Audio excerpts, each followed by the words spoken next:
রবি শঙ্করজিকে উনি আগে ধন্যবাদ জানাই। উনি আমাকে কিন্তু পথটা দেখিয়েছেন। আমি অনেকদিন প্রে করেছি, আমি এমন একটা লাইনে যেতে চাই, আমার মন থেকেই চাইতাম, যেখানে আমার শরীরও সুস্থ থাকবে আর আমি কোনো সেবার কাজ করতে চাই।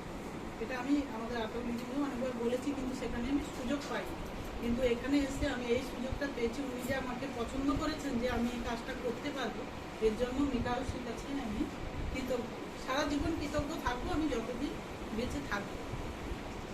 মানে আমি মন থেকে বলছি, আমি খুব খুশি, খুব খুশি। মানে আমি এই আনন্দটা কারোর সঙ্গে শেয়ার করতে পারবো না যে কতটা আমি খুশি হয়েছি।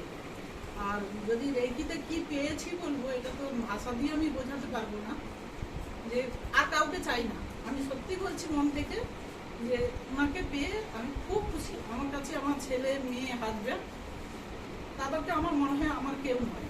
আমি সত্যি বলছি, আপনি যে উনি আছেন বলে আমি বেঁচে আছি। আচ্ছা।